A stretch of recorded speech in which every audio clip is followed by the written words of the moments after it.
Some of the content in the following video some viewers might find a little inappropriate or be a little sensitive to, so viewer discretion is advised.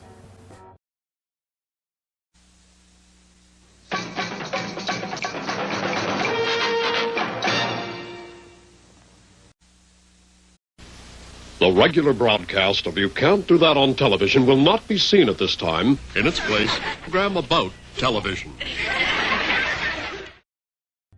Hey everybody, what's up and welcome back to Macabre'Gorium Labs presents School of Boredom, a showcase of things likely forgotten, Nickelodeon edition. Today we're going to present you with lesson N102. You can't do that on television, so we made a YouTube video. My name is Bats, and let's get this thing kicked off.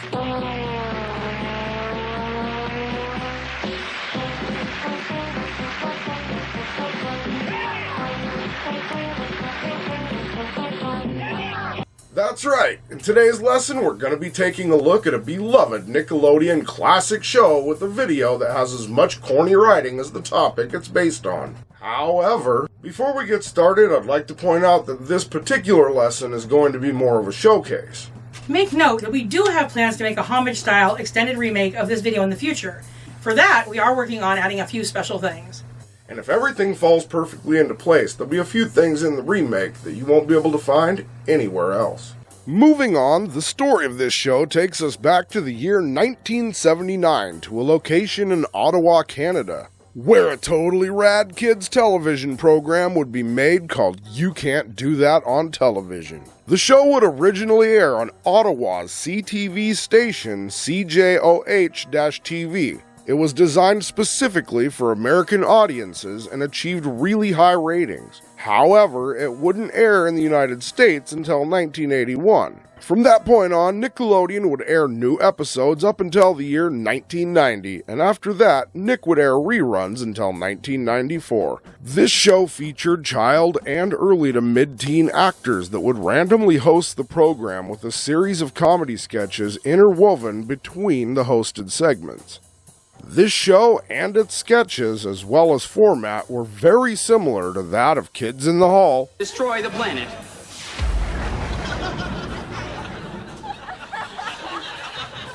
Betty, could you hold all calls, please? Thanks. Saturday Night Live, Live from Burbank and New York, it's Saturday night. and Mr. Show. Have you ever stolen from an employer? Yes, And where were you employed? NASA. It is important to note that none of those shows are appropriate for kids, whereas You Can't Do That on Television was made for kids by kids. Naturally, that was part of what made this show great. But the other thing that made this show so special was, of course, the introduction of the green slime gimmick.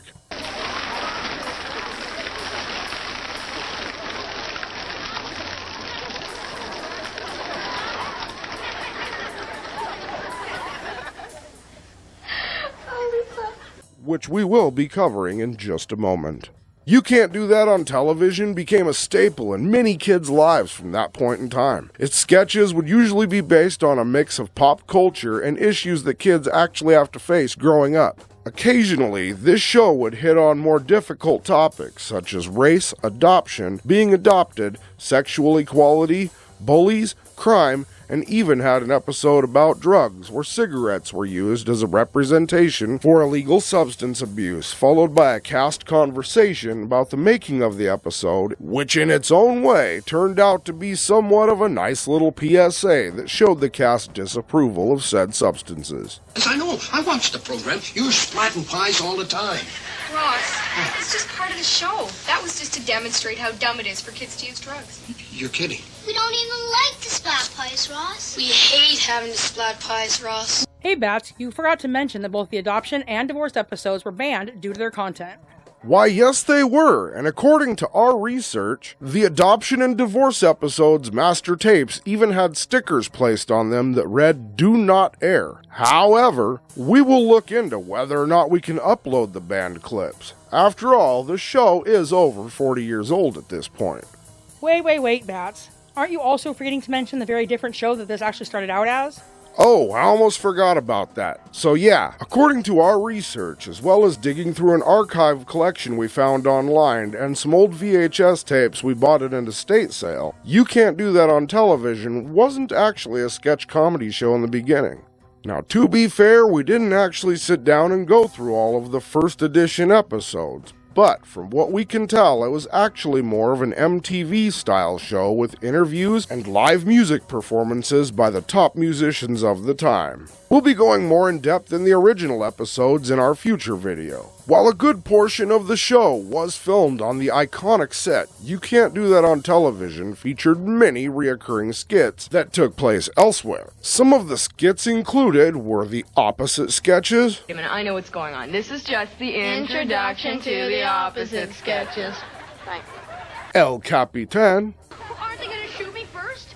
Oh, no, they gotta rush. And you better rush, too. You don't want to be late for school, kid. No, wait a minute. Come back here. You promised you were gonna shoot me first. Hey, come back here. Fire! Fire? I'm dead. The Classroom. Doesn't anyone else in this class know the answer to anything? Yes, sir. Dougie. Who's the world's nerdiest know-it-all? Matthew. According to the encyclopedia, me. Detention. Sir, I want you to copy out pages 403 through 896,781. Home. Why are you doing this? It's past our bedtime. Because your mother said so. Mother said. What did she say exactly? Exactly. She said be sure to put the children outside and say goodnight to the cat. Good night, cat. Dad, you got it all mixed up. The Dungeon. It's Christine McGlade. What? She isn't a star? Well, I can see right into her dressing room. What? Oh, Give me that. You call that exciting? yeah. Boy, you have been in here too long. And of course, Barth's Burgery. Until the touch of your lips broke the spell. Ribbit. You did put frogs in the burger. Here, put some ketchup on it here. Oh, gross. For those curious or unfamiliar, the opposite sketches were where typical everyday things would be reversed, like the kids' parents cleaning the kids' bedroom and making the kids go out to a party, parents making kids stay up all night on a school night, or the always funny parent wants to go to a party and the kids won't let them because the kid grounded the parent. Funny stuff indeed. The El Capitan skits were comprised of a cast member being sent in front of a firing squad, usually just for being a kid or not doing homework or other random kid stuff. These skits would often end with the kid tricking El Capitan into being shot by the firing squad, or the amigos, as the captain and cast would often call them. In the classroom skits, the kids would feature in school-based hijinks, usually 1 or 2 line jokes that had to do with the teacher being a total doof, or the kids just being goofy, typical public schools.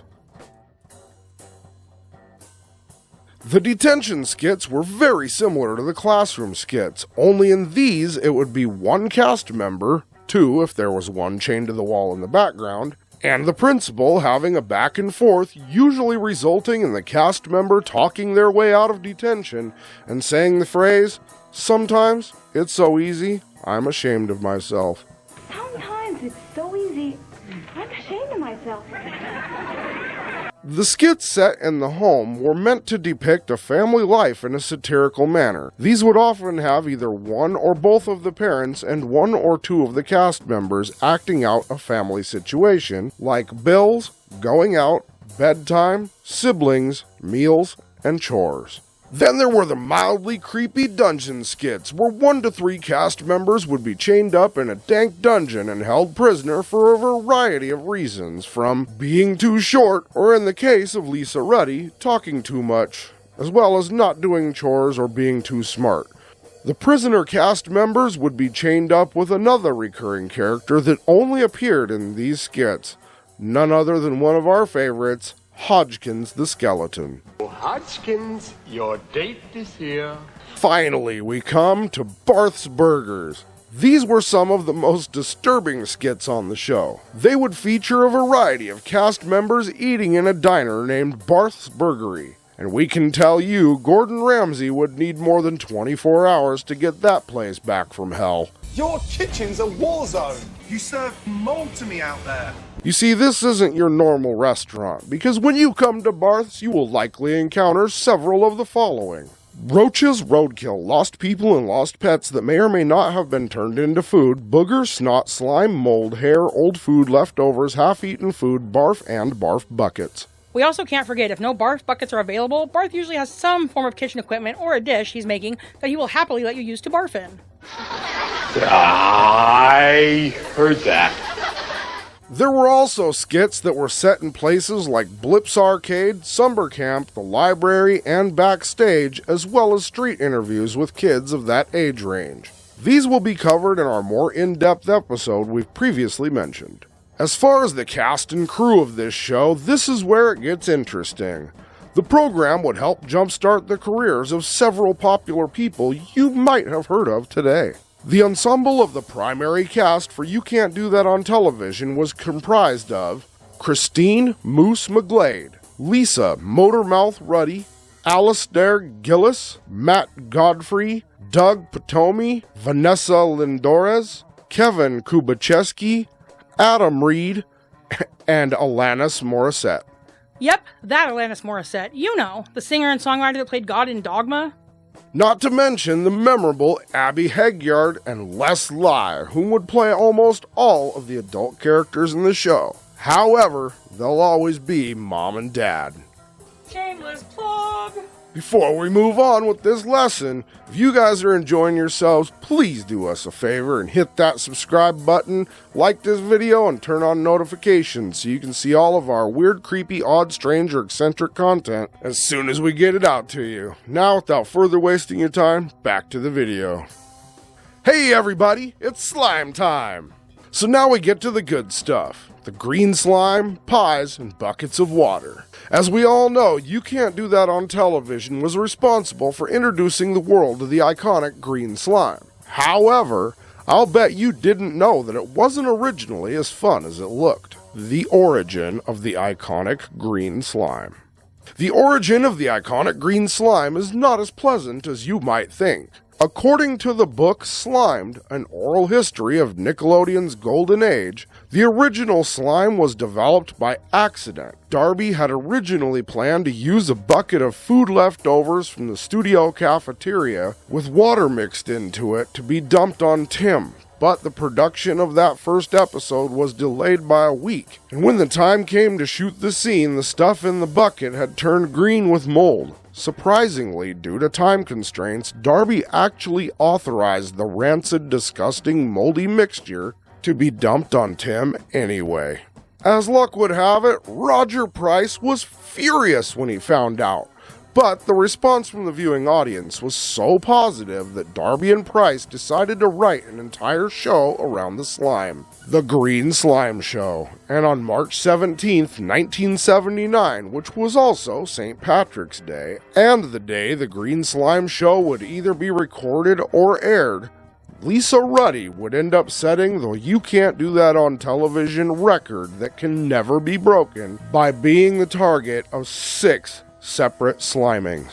Also during this episode, the iconic phrase, "I don't know," would be used as the slime's trigger phrase, and just like that, green slime and saying "I don't know" became synonymous and infamous. As the show progressed, the cast and fans would wonder what the green slime was made of. And that's right, you guessed it, we have the answers. As previously mentioned, the first green slime was made out of rancid, moldy kitchen scraps and water. Later, it was then changed after several complaints from the cast and would be made of lime green gelatin powder, oatmeal, and water. Following further complaints by the female cast members about it being too hard to wash out of hair, baby shampoo would be added to help alleviate this problem. Along with shows like How I Met Your Mother, Robot Chicken, and News Radio, one of our favorite Nickelodeon shows did a tribute to this awesome green stuff when Fanboy and Chum Chum aired on an episode called Slime Day. We say check it out if you're able. It's amazing. The final years of the show's life had Alasdair Gillis writing for the show, along with Kevin Kubacheski being a producer on the show instead of being cast members. The ratings started to fall. Our guess it had something to do with the original cast being gone or having left the program. As of 2021, we have read that you can find all of Season 1 on streaming service, but tracking down other episodes has proven to be very difficult. As it would seem, a lot of these episodes have been lost to time, unfortunately. But we will never stop our search. In recent years, unfortunately, there have been talks of rebooting this totally rad show, and the only thing that we can say to you is please don't. Please let this be the great thing it was, and don't taint it. And with that, we've come to the end of the lesson.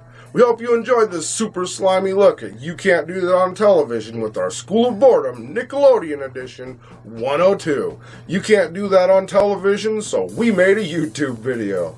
I've been your host, Bats, and as usual, think for yourselves and keep it creepy.